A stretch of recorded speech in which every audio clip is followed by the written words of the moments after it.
Meu nome é Luiz Fernando Veríssimo, eu nasci em Porto Alegre em 1936. O meu pai, na época, estava começando a sua carreira de escritor, lançando seus primeiros livros. Ele tinha uma ligação muito forte com a editora Globo, né, de Porto Alegre. Inclusive, durante muito tempo, ele foi uma espécie de conselheiro da editora Globo, trabalhando junto com o Henrique Bertazzo, que foi quem começou a editora. E eu, obviamente, tenho pouquíssima lembrança daqueles primeiros anos, né, a minha mãe sempre dizia que aquela fase da vida da família foi a fase dos móveis escandinavos, que eles pegavam caixotes de bacalhau no mercado para fazer mesinhas e tal, né? Quer dizer, foi uma época difícil, né? Eu tenho uma irmã mais velha, 1 ano e meio mais velha do que eu, a Clarice, que mora nos Estados Unidos, né? Aos poucos o pai foi ficando conhecido tal, como escritor e eventualmente pôde viver exclusivamente dos livros, né? Uma coisa que era uma raridade naquela época, né? Eu passo a ter lembranças assim, da minha infância a partir acho que dos 4, 5 anos. Eu me lembro, por exemplo, com 7 anos nós fomos para os Estados Unidos. O pai foi convidado a lecionar na Universidade da Califórnia e ele aproveitou a oportunidade para sair do Brasil, né? Que naquela época estava havia ditadura Vargas, né? Havia censura, havia tudo que foi se repetir depois em 64 já acontecia na ditadura Vargas. Então o pai foi para os Estados Unidos, aceitou esse convite para lecionar literatura brasileira na Universidade da Califórnia e então fomos todos para os Estados Unidos. Eu vivi dos 7 aos 9 anos nos Estados Unidos. A primeira escola que eu frequentei foi nos Estados Unidos, foi na Califórnia. E o primeiro dia de escola, eu não sabia inglês, nem minha irmã nem eu falávamos inglês, mas já nos botaram numa escola. E eu me lembro que eu, sem saber falar inglês, não soube como pedir para ir no banheiro, né? E fiz xixi nas calças, né, no primeiro dia. Né? Foram 2 anos nos Estados Unidos, nessa ocasião. Primeiro ano em São Francisco, segundo ano em Los Angeles, mas sempre na Universidade da Califórnia, né, que são várias unidades, né?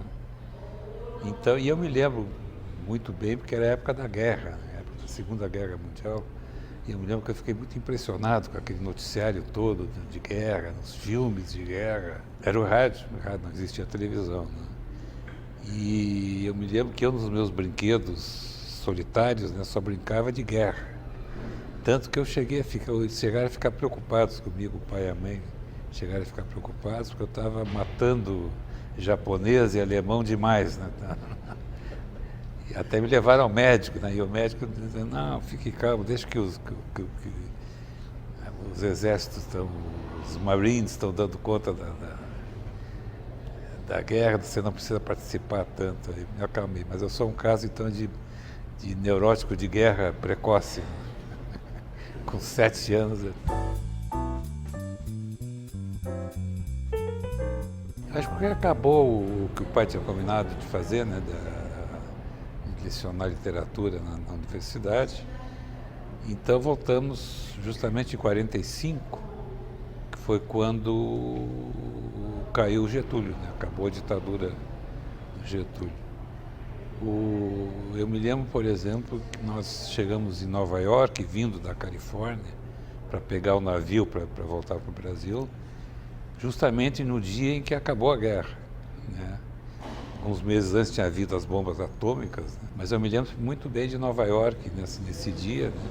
O pessoal na rua festejando. E nós tomamos um navio para voltar para o Brasil, que era um cargueiro argentino, que foi o primeiro navio a sair de Nova York para o Brasil depois do fim da guerra, né? Bom, aí voltamos em Porto Alegre, eu tinha 9 anos de idade, tive que me readaptar, né? Me botaram na escola e tal, tive que me readaptar. E então, naquela época, não sei como é que é hoje, naquela época a gente tinha o primeiro até o 5º ano primário, depois tinha ginásio, como se chamava, né? E eu cheguei, então, entrei no terceiro ano primário. Uma das maneiras que eu tive de me readaptar ao Brasil, de me reintegrar ao Brasil, foi através do futebol. Comecei a acompanhar muito futebol, primeiro pelo rádio e eventualmente começando a ir aos estádios também, né? E naquela época, o Internacional de Porto Alegre era chamado Clube do Povo, né? E o Grêmio era o clube das elites, né? E além disso tinha coisa, por exemplo, o Grêmio não aceitava jogador negro, né? E como eu tinha acabado de participar da guerra, né, inclusive colaborando com os aliados na derrota do eixo, né, defendendo a democracia, eu não podia chegar no Brasil e torcer pelo Grêmio, né, que era o time dos alemães, das elites e tal. Então escolhi o Internacional, também porque era o time mais em evidência na época, né, era o time vencedor, era até apelidado do rolo compressor. Ganhava de todo mundo, ganhava todos os campeonatos. Eu costumava ouvir o futebol pelo rádio deitado no chão da sala, né, e ouvindo, nesse caso, ouvindo a Rádio Nacional transmitindo o jogo, né. E como todo mundo tive aquela frustração da derrota, né, final para o Uruguai. Eu sempre tinha muita dificuldade em explicar para meus colegas na escola, colegas de aula e amigos também, o que meu pai fazia exatamente, né? O que era isso, um escritor, né? O que ele ficava em casa inventando histórias, o que era. Na verdade, até um certo período, o pai trabalhou na Editora Globo o dia inteiro, o expediente inteiro, né? Ele escrevia os livros nos fins de semana ou à noite e tal, né? E sempre teve a companhia da minha mãe, né? Que não era uma intelectual, vamos dizer assim, né? Mas acompanhou meu pai e foi importantíssimo na vida dele, né?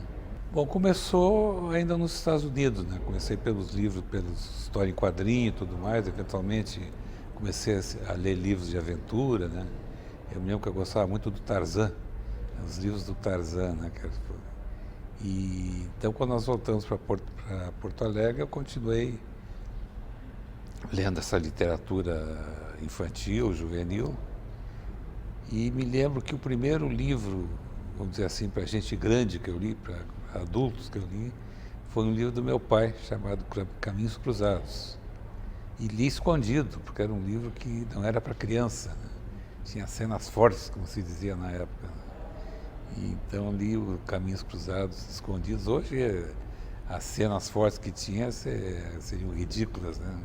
Comparadas com o que se lê hoje, né? Eu e a minha irmã resolvemos fazer um jornal para comentar as coisas da casa e gozar um pouco com o resto da família, né?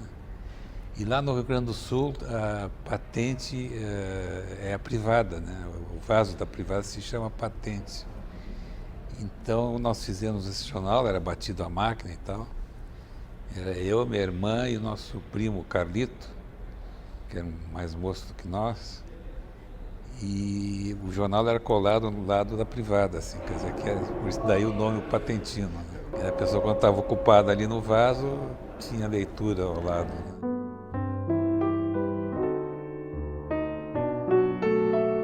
O pai foi convidado para substituir o Alceu de Amoroso Lima, que dirigia o Departamento Cultural da Organização dos Estados Americanos. Então,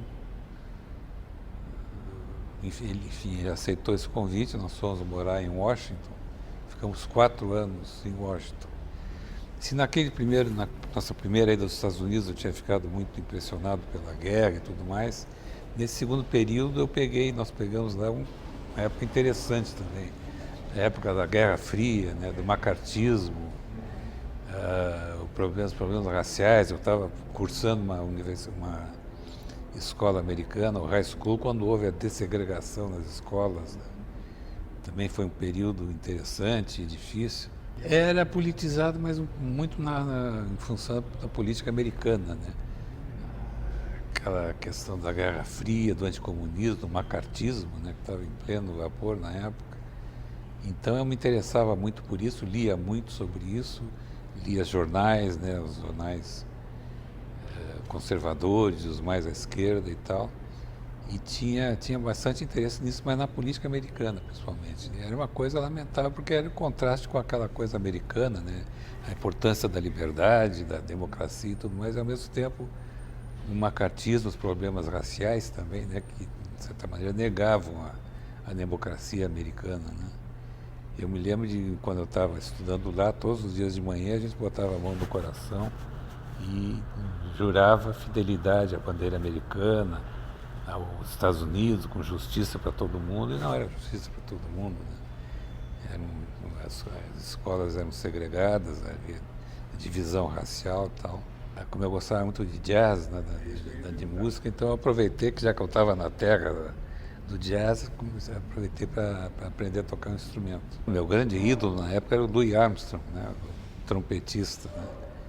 E eu queria tocar trompete, mas na escola, no curso de música que eu procurei, eles não tinham trompete para emprestar, tinham sax, então foi sax mesmo. Em vez de ser Louis Armstrong, eu queria ser então o Charlie Parker. Sempre que havia assim um feriadão que inventava um feriado, eu pedia a mesada adiantada para o pai, pegava um ônibus e ia para Nova York. E lá ficava o tempo todo indo a cinema e tal. E sozinho, só eu. Aí eu tinha 17 para 18 anos, né? E eu me lembro que eu consegui entrar no Birdland, né? No famoso Birdland, apesar de não ter idade para entrar, né?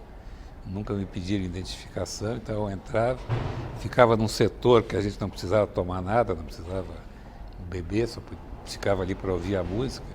E ouvi grandes figuras tocando no Birdland, inclusive o Charlie Parker, né? Dizzy Gillespie, os dois tocando juntos. Vi a orquestra do Count Basie, vi muitos outros. Isso nessas minhas escapadas para Nova York. Outro acontecimento importante nessa época nos Estados Unidos foi o lançamento da revista Playboy, né? Então isso, o que significou na minha vida sexual, né? Solitária no caso, né? Foi o lançamento da revista Playboy e depois as imitações do Playboy também, né? Revista de mulher nua, várias coisas começaram nessa época, inclusive a revolução sexual, né? Com a liberação sexual, né? Bom, nós ficamos 4 anos, tudo isso nos Estados Unidos, em Washington, e eu acho que o pai deu vontade de voltar, né? Washington era uma cidade muito pacata, né? Muito sem graça, vamos dizer assim, e então resolvemos voltar. Ele não escreveu, nesse período ele não escreveu. Ele trabalhava o dia inteiro na União Pan-Americana, na Organização dos Estados Americanos. Ele fazia muita conferência, aliás, fazia parte da função dele na OEA, era de eventualmente fazer conferências no país todo, nos Estados Unidos, sobre o Brasil, sobre literatura, né? Mas no fim de 4 anos eu acho que ele resolveu, inclusive, retomar a atividade de escritor mesmo, né? Porque ele ficou todo esse tempo sem escrever. Ele já tinha lançado as primeiras partes do Tempo e o Vento, que são, o Tempo e o Vento é uma trilogia, né? Tinha o Continente, o Retrato e o Arquipélago. E ele já tinha lançado o Continente, o Retrato, e o Arquipélago ele não conseguia terminar, inclusive por essa interrupção de 4 anos, né?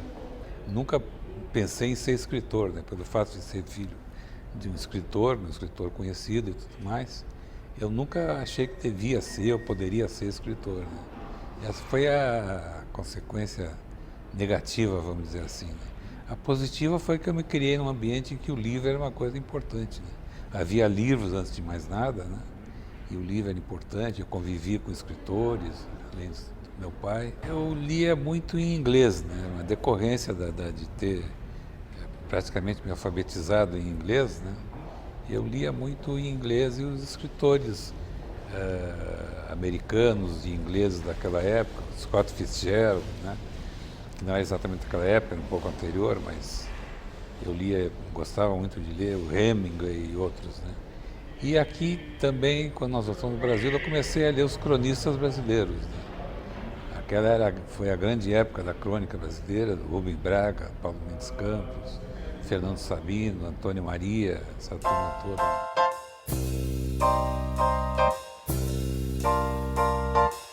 Quando nós voltamos para o Brasil, eu tive uma certa dificuldade em me readaptar. Aí pedi para o pai para não estudar mais, né? Além de ser um péssimo estudante, né? Essa vinda dos Estados Unidos me atrapalhou um pouco a vida, né? Como eles não queriam ficar como vagabundo dentro de casa, não fazendo nada, me botaram a trabalhar. E é por essa ligação forte que o pai tinha com a editora Globo, com a livraria do Globo lá em Porto Alegre, me botaram a trabalhar no departamento de arte da editora Globo. Como eu tinha jeito para desenho e tal, então me botaram a trabalhar. Eu mais faltava no trabalho do que trabalhava exatamente, né? Quando nós viemos dos Estados Unidos, voltamos dos Estados Unidos em 56, o pai trouxe um carro. Naquela época, quem trabalhava no exterior e tal podia importar um automóvel. Então o pai trouxe um carro, um Chevrolet Bel Air, que era o único da cidade, né? Então eu passei a circular na cidade nesse Chevrolet Bel Air e fazia um certo sucesso, né? Eu não, mas o carro sim. E também foi importante na minha vida sexual esse período. Mas eu fiz tantas com esse carro que o pai acabou vendendo para não ter mais problemas, antes que eu fizesse alguma coisa mais grave. Em 62 eu decidi que eu ia sair de casa. Pela primeira vez saí de casa, saí do manto protetor da família, né, e resolvi enfrentar o mundo. Minha intenção era ir para Londres. Naquela época todo mundo queria ir para Londres, né? Então, porque Londres era o centro da moda e tudo mais, né? Então eu queria fazer alguma coisa ligada a cinema. O plano era esse: passar pelo Rio, tentar ganhar um pouco de dinheiro no Rio e seguir para a Europa para fazer cinema, né? Não sabia se ia ser diretor ou ia vender pipoca no cinema, mas alguma coisa ligada a cinema, né? Então fui para o Rio em 62, fui morar com uma tia minha, irmã da minha mãe, que morava no Rio, e fiquei no Rio 4 anos. Nesse meio tempo eu comecei a trabalhar com um americano, um daqueles americanos que tinha fugido dos Estados Unidos para cá, porque o Brasil não tinha tratado de extradição. Então vieram muitos americanos bandidos para cá, né? E com um desses eu comecei a trabalhar. Nessa época eu estava procurando emprego, alguma coisa para ganhar dinheiro. Então comecei a trabalhar com esse americano como intérprete. Como eu sabia bem inglês, eu funcionava como intérprete, uma espécie de secretário dele e tal. Ele fazia de tudo, né? E qualquer negócio ele fazia.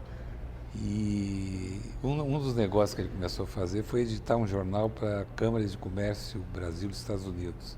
Eles tinham uma espécie de boletim, um jornalzinho, e não sei como ele conseguiu a licença para imprimir esse jornalzinho. Certamente fazendo alguma falcatrua envolvendo isso, né? E nós formamos uma equipe para trabalhar nesse jornal. Foi quando apareceu a Lúcia, que estava terminando o curso na escola Dom Pedro II, e estava procurando emprego para ajudar a família em casa e tal. Então apareceu lá e eu, sem nem perguntar o que ela queria fazer, o que ela sabia fazer, contratei na hora, né? Só pelos olhos verdes dela. E foi aí que nós nos conhecemos, então, eventualmente começamos a namorar, noivamos, e em março de 64 nós casamos. Só para dizer que não houve nada de bom em março de 64, né, que foi do golpe, né? E no fim de 4 anos eu estava sem nenhuma perspectiva, tinha deixado de trabalhar com esse americano, né, porque a minha ideia é que eu ou ia ficar rico ou ia preso, né, e eu não estava ficando rico, né? Então, para não me arriscar mais, eu deixei de trabalhar com ele. Já tinha me casado aí nessa altura e eu estava sem nenhuma perspectiva, não tinha nada. Procurei, inclusive, emprego em agências de publicidade, mas não como redator, mas como desenhista. Eu não tinha nenhuma ideia de que eu pudesse fazer redação de publicidade. E como estava sem nenhuma perspectiva, e já tinha nascido a nossa primeira filha, né? 65. Em 65, aí resolvemos fazer a coisa sensata e voltar para a casa do pai, né? Foi o que nós fizemos. Então, em 66, voltamos para Porto Alegre, com a Fernanda, nossa primeira filha, tinha 1 ano de idade já.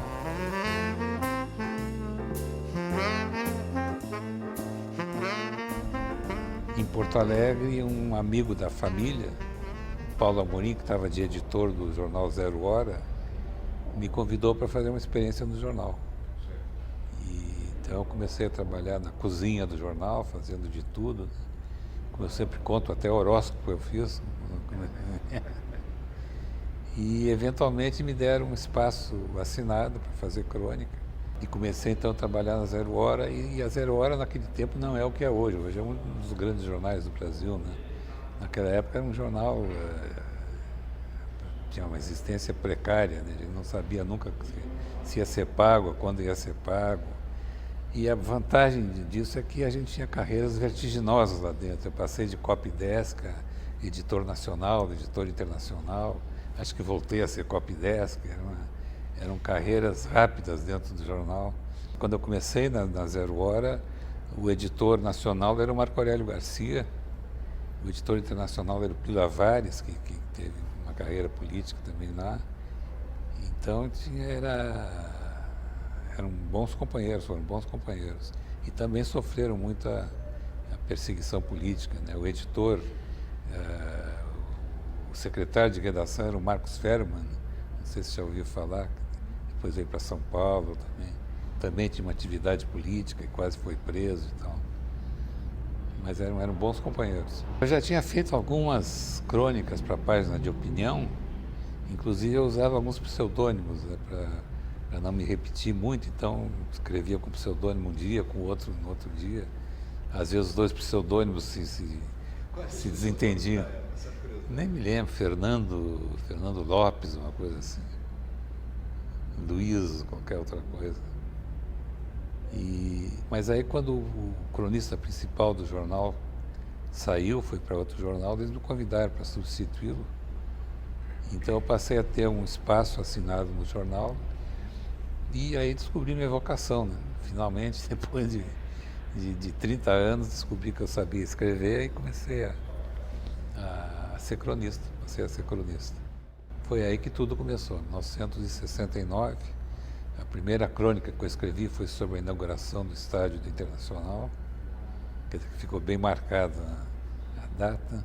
Não tive problema que os outros tiveram de ser presos e, enfim, torturados e desaparecidos e tal, né?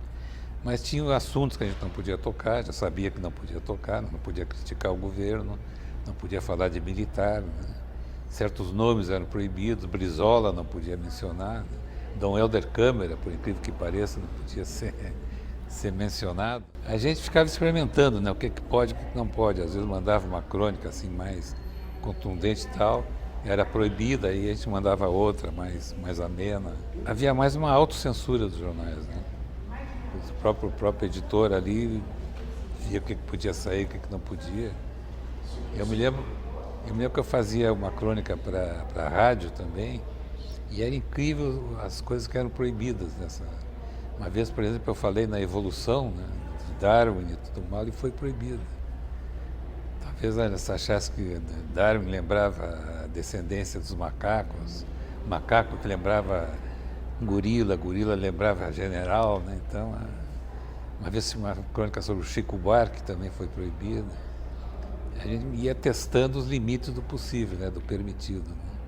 E eu me lembro que eu comecei também nesse espaço que eu tinha no jornal a fazer desenhos eventualmente, e desenho não era censurado. Por exemplo, eu criei um personagem, os personagens que eu criei foram as cobras, né? Dessa época, as cobrinhas, porque cobra é muito fácil de desenhar, né? Cobra é só pescoço, né? Não tem muito detalhe. Eu comecei a fazer essas historinhas das cobras e tinha um personagem das cobras que era claramente o poder militar, né? Era um rinoceronte que vivia se intrometendo na vida das cobrinhas, e isso passava sem nenhum problema. Acho que o desenho tem essa conotação de coisa infantil, coisa lúdica, né, infantil, as pessoas não se davam conta, não entendiam, quem sabe. Né? Pato Macho foi uma tentativa que nós fizemos lá em Porto Alegre de fazer uma espécie de pasquim. O pasquim estava em grande evidência na época, né, um grande sucesso. Então nós começamos a fazer um jornal lá, vários jornalistas, que se chamava o Pato Macho.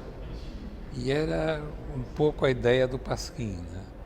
O pasquim também não podia ser abertamente político, não podia fazer crítica política, né? Mas fazia uma crítica de costumes, e era irreverente e tal. Então nós tentamos fazer a mesma coisa lá em Porto Alegre. Era um jornal que já tinha existido no interior do Rio Grande, também era um jornal humorístico assim, não sei por que se chamava Pato Macho, mas nós resolvemos aproveitar.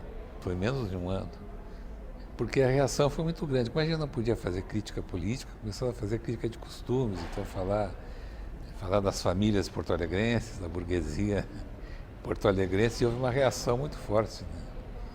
E era só cortarem a publicidade que acabaria conosco, né? E cortaram, não conseguimos mais anúncios e durou, acho que 15 semanas, 15 números, e acabou.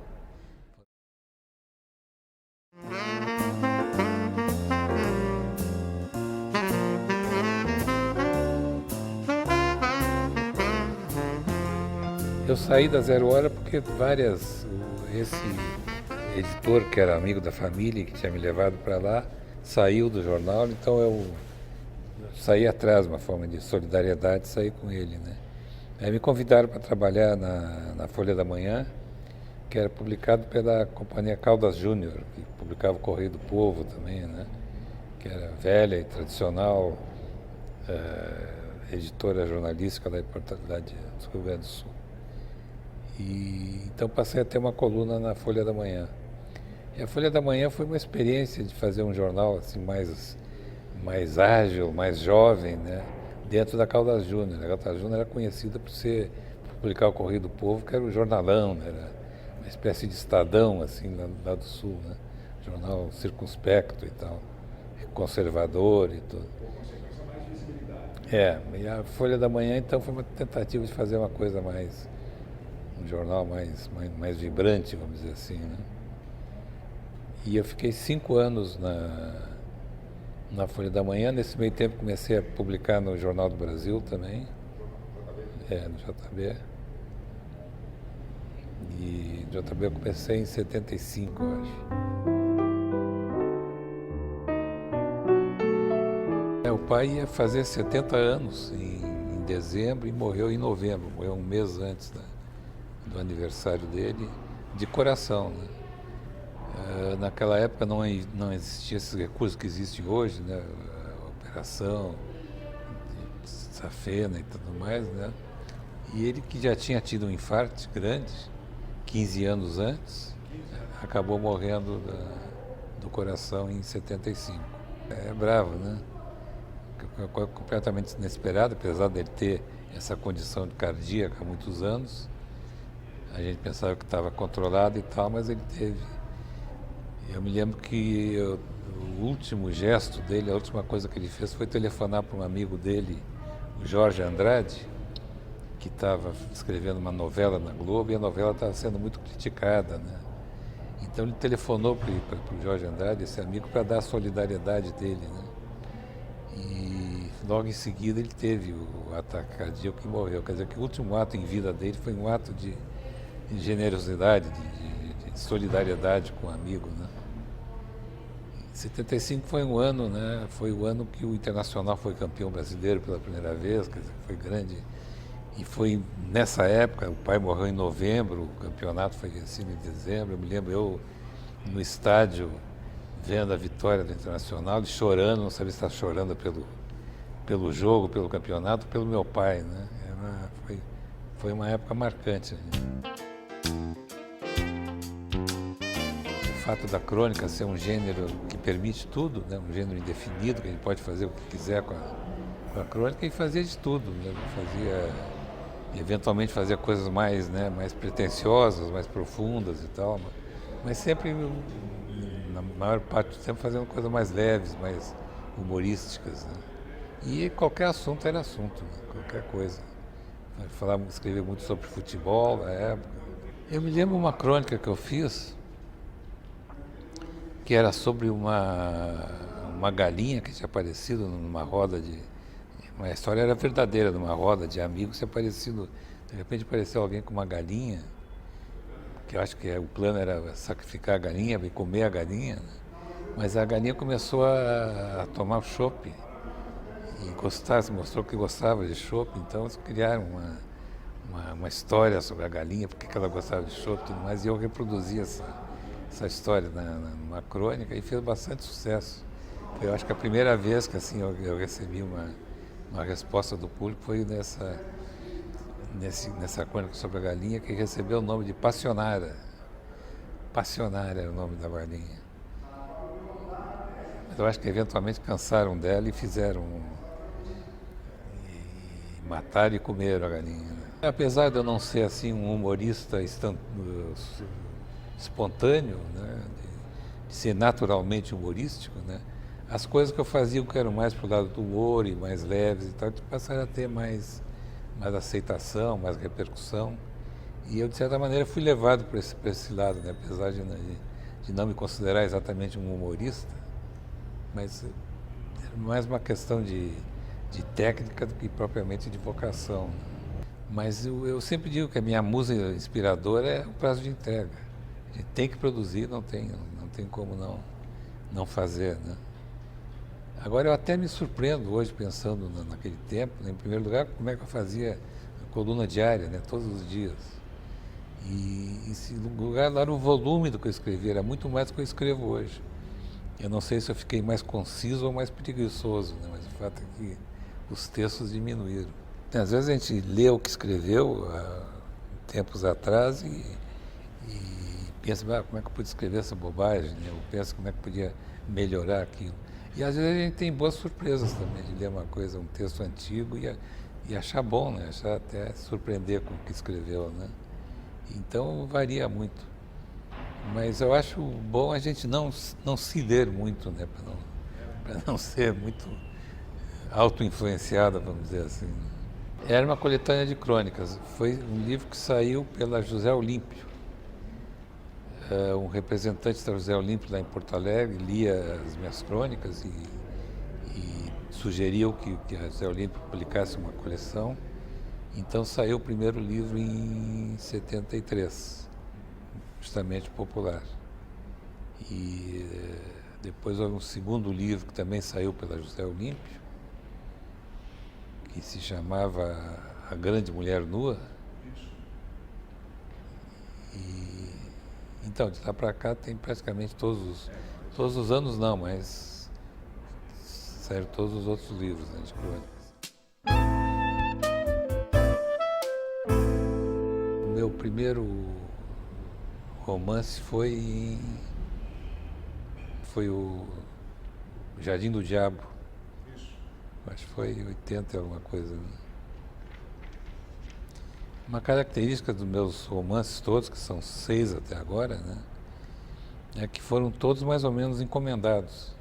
Desde o primeiro, esse Jardim do Diabo, que foi uma agência de publicidade que quis dar um livro meu de brinde no fim do ano e tal, e me pediu para escrever um romance. Então queria coisas já publicadas, queria uma coisa original, então eu enfrentei o romance.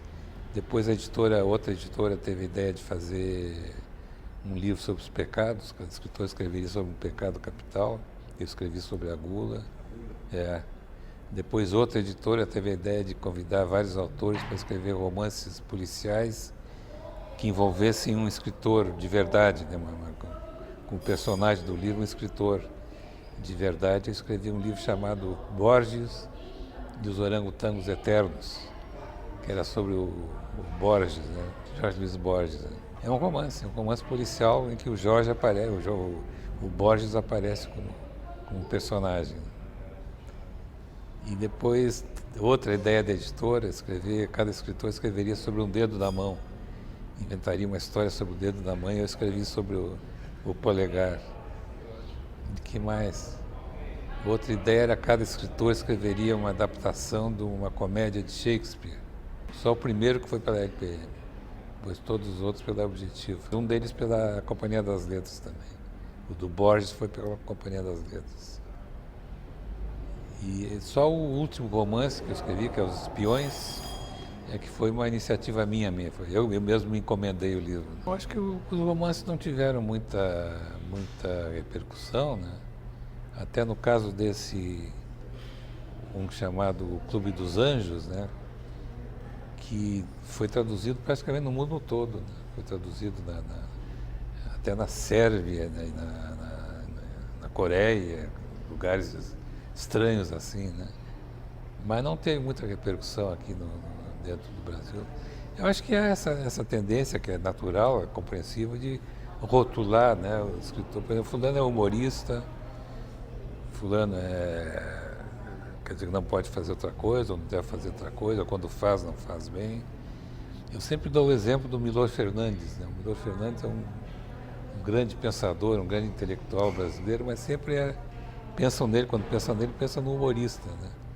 Na piada, né? No humor e tal. E ele já escreveu coisas fantásticas que não eram humor, né? E é, na minha opinião, um dos grandes intelectuais brasileiros, né? Então essa tendência de rotular as pessoas, né, que às vezes é injusta, né? É uma coisa injusta. Bom, Analista de Bagé foi um personagem que eu criei para o Jô Soares. Eu fazia parte da equipe de criação do programa dele e inventei esse personagem que era um gaúcho grosso da fronteira, como a gente diz lá, né? Trabalhando num restaurante francês. E a ideia era justamente a incongruência entre o personagem e o seu meio, né? A sua profissão. E o Jô fez esse personagem algumas vezes, mas depois deixou de fazer. E como eu tinha gostado de fazer o personagem, então eu comecei a aproveitar nas crônicas. Só transformando, em vez do garçom grosso num restaurante fino, um psicanalista grosso numa profissão que requer uma certa sensibilidade, né, que é a psicanálise, né? O analista recebia os pacientes aos pontapés, né, sempre querendo curar o paciente. E esse personagem tem uma repercussão grande, foi meu primeiro livro que vendeu bastante e tal, né, até hoje é vendido. A Velhinha de Taubaté nasceu como uma forma de fazer uma crítica política. Ela nasceu na época do Figueiredo e ela queria, a ideia era ela era representar a falta de credibilidade do governo, né? Então ela era a única pessoa no Brasil, a última pessoa no Brasil que acreditava no governo, né? Então ela se transformava numa atração turística. As pessoas chegavam na casa da Velhinha para conhecer esse fenômeno que era a pessoa que ainda acreditava no governo, né? Então foi a maneira de, através da ficção e do humor, fazer uma crítica política, né? E quando eu resolvi, foi uma coisa engraçada, quando eu resolvi matar a Velhinha de Taubaté, a morte dela saiu na primeira página do jornal, né? Eu fiz uma crônica descrevendo a morte dela e saiu na capa do jornal, no Globo e no Estado de São Paulo também, como sendo a morte de uma pessoa verdadeira, né? Foi naquela época do mensalão, aquelas denúncias de corrupção, tal, que estavam envolvendo o Palotti também, né? E ele era grande fã, a Velhinha era grande fã do Palotti. Então, quando começou a ler que o Palotti estava envolvido na corrupção, naquela confusão toda, ela achou que não podia acreditar em mais nada e resolveu morrer. Talvez eu pudesse ter me aprofundado mais, me interessado mais pela música, né? Eu sempre gostei muito de música, mas só aprendi a tocar instrumento para poder brincar de música, nunca tive mais outra intenção, né? Outra pretensão. Antes de eu ir para o Rio de Janeiro, me tinham me convidado para tocar num conjunto que estava se formado para tocar em bailes, estudantes e tal. E quando nós começamos a ensaiar o conjunto, eram 6 pessoas só, 6 figuras, né? Mas quando nós estreamos, tocando no nosso primeiro baile, já tinha 11 figuras, cantor e outros instrumentistas, então. Mas a gente continuava se denominando Renato e seu sexteto. Então a gente dizia que era o maior sexteto do mundo, o sexteto de 11, né? E agora, quando me convidaram para fazer parte de um conjunto de jazz, que continua em atividade, eventualmente um dos músicos, tocava sax tenor, não continuou, não pôde continuar, mas nós mantivemos o nome da banda, que é Jazz 6. Só que agora é o menor sexteto do mundo, porque é um sexteto de 5, né? Principalmente o jazz, né? É uma música muito, né, do improviso e tudo mais, é uma coisa muito criativa, né? Puxa pela criatividade, né? E no meu caso, eu também tenho o grande prazer de tocar com músicos profissionais, né? Eu sempre digo, quando dizem que a banda é minha, não, a banda não é minha. Em primeiro lugar, porque não é minha mesmo, né? Não sou eu que mando. Em segundo lugar, para não dar uma ideia que seja uma coisa de diletantes, de amadores. Na verdade, o único amador ali sou eu. Os outros são excelentes músicos. Então é um prazer tocar com músicos bons.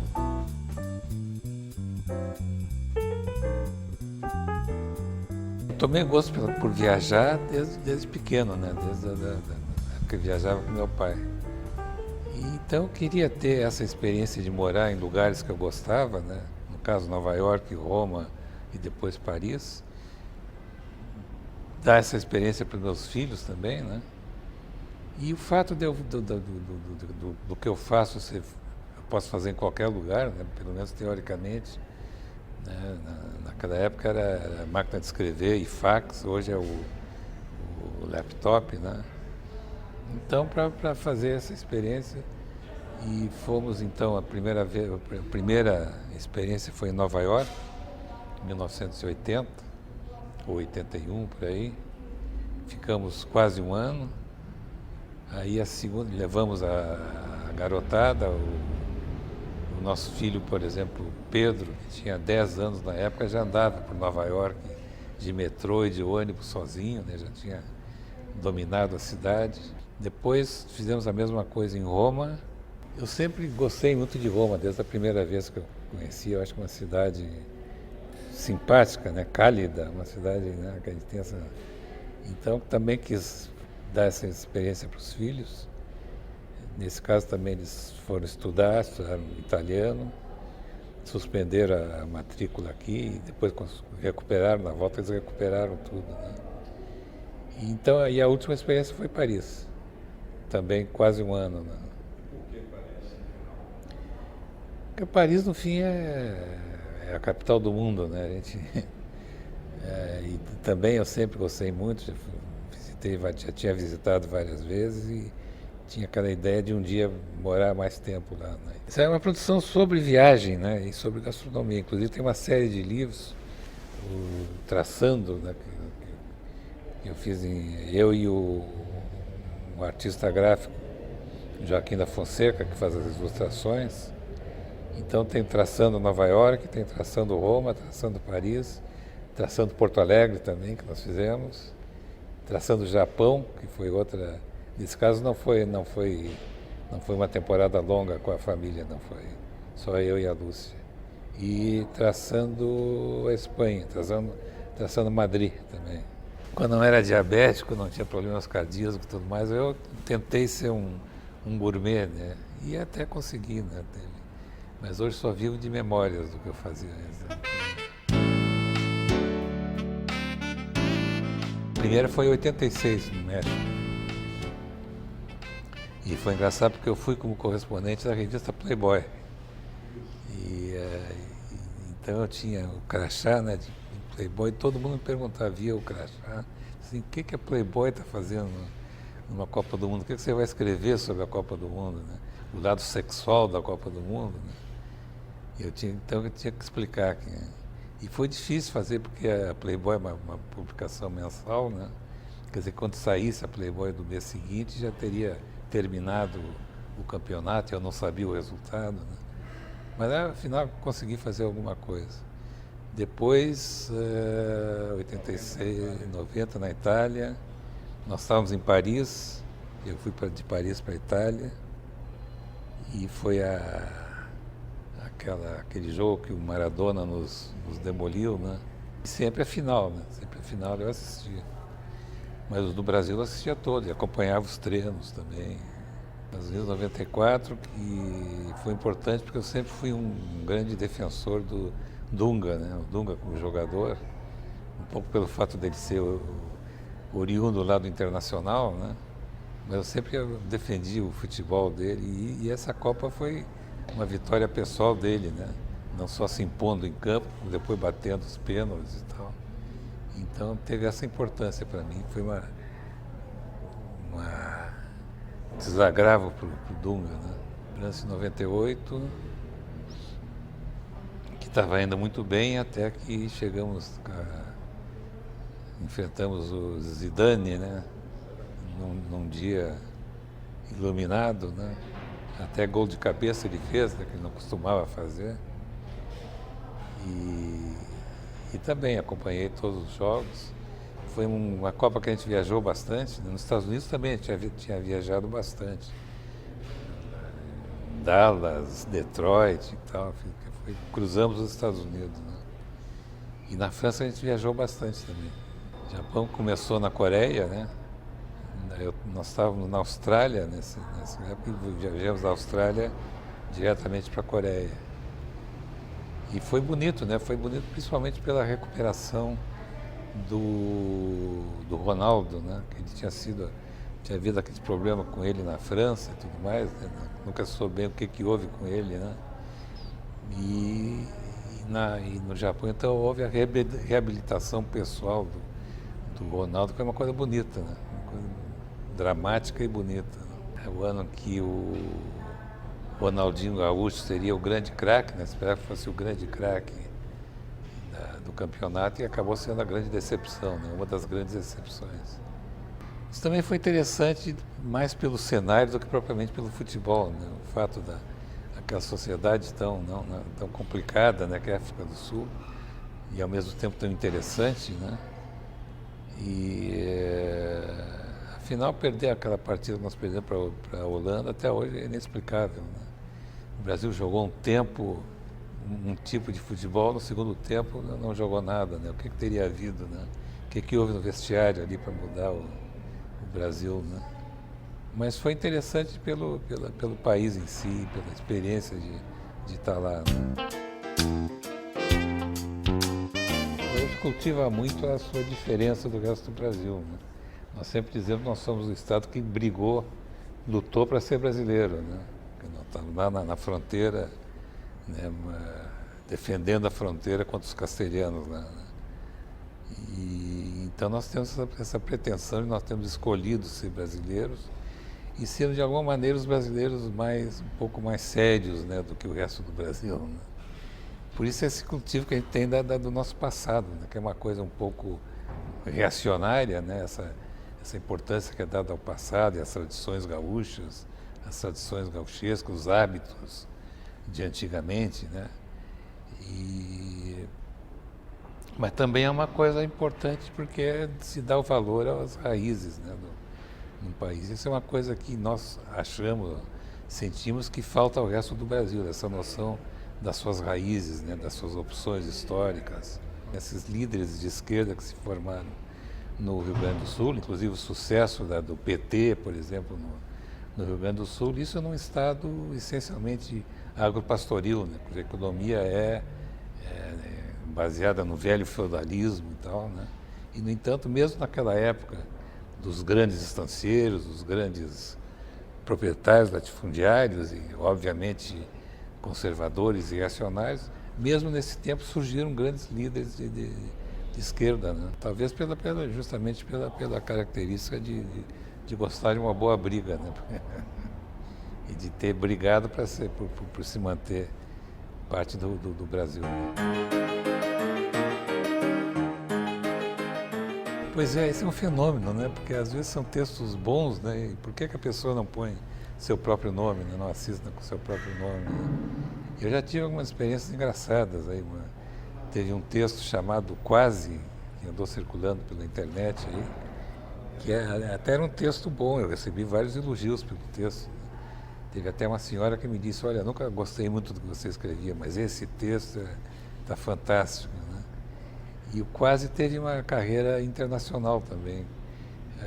num salão do livro em Paris, uma senhora veio falar comigo, dizendo que tinha feito um pequeno volume em francês de tradução de autores brasileiros, da Clarice Lispector, Carlos Drummond e outros, e tinha incluído um texto meu, e era o Quase, né? E eu tive que dizer para ela, olha, desculpe, mas esse texto não é meu. E outras coisas também, outros... E a gente fica assim, meio sem saber o que fazer, né? Quando alguém diz, olha, aquele seu texto sobre o camarada que tem uma dor de barriga no aeroporto, fantástico.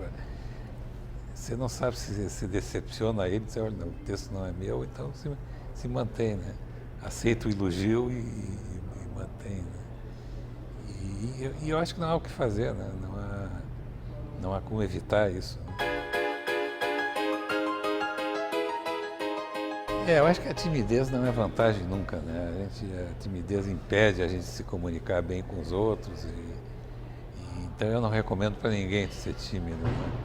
Agora eu aprendi a conviver um pouco com a minha timidez, sei que não vou nunca vencer a timidez, né? Mas eu consegui, né? Por exemplo, ontem eu falei aqui na Academia Mineira de Letras, né? Um auditório lotado de gente fazendo perguntas, eu enfrentando aquele monstro, né?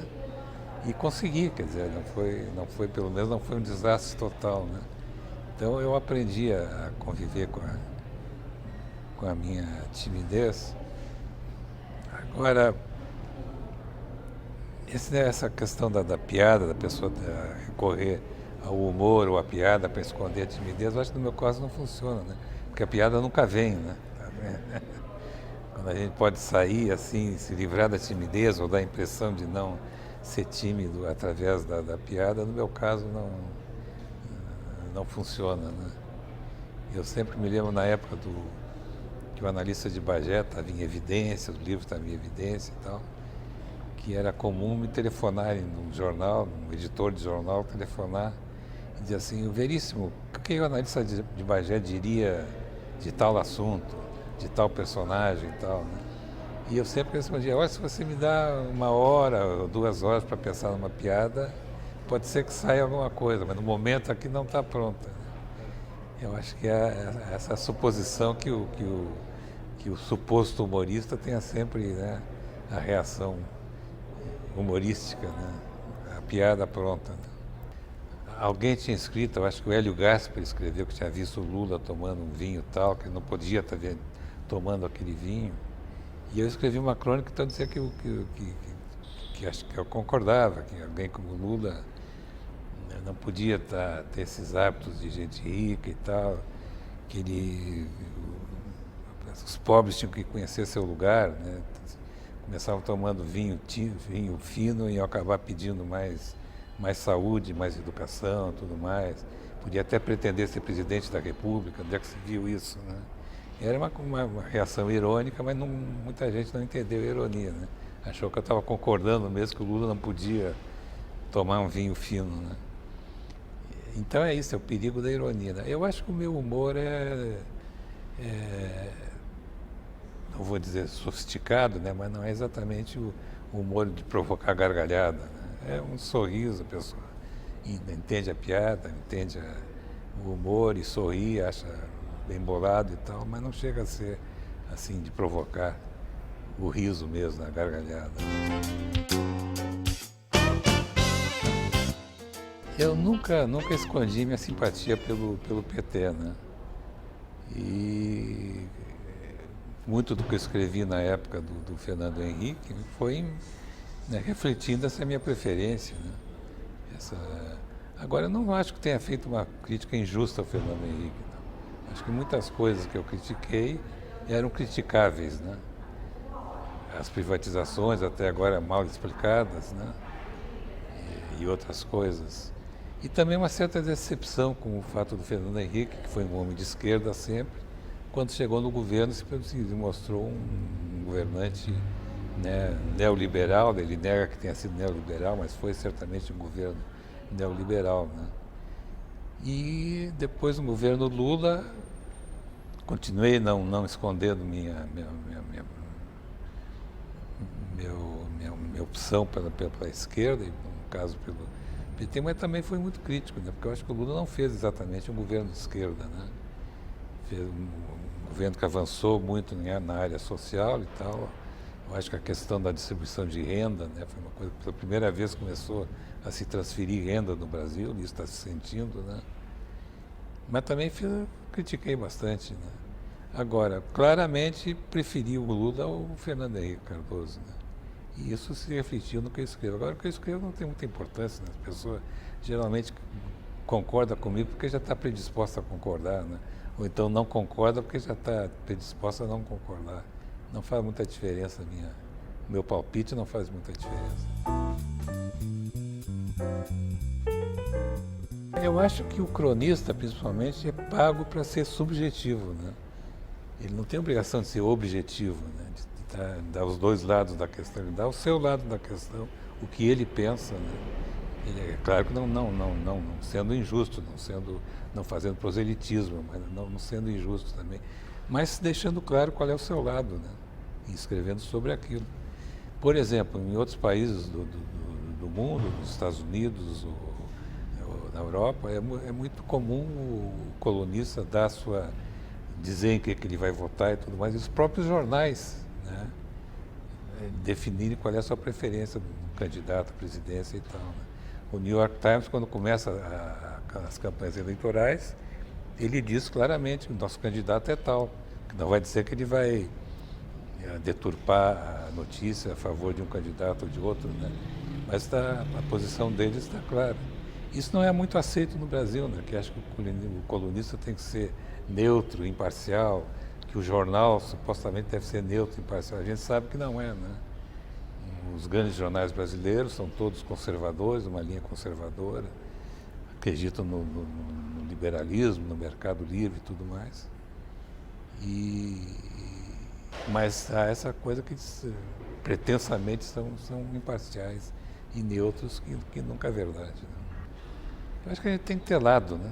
Tem que ter lado e deixar claro o seu lado.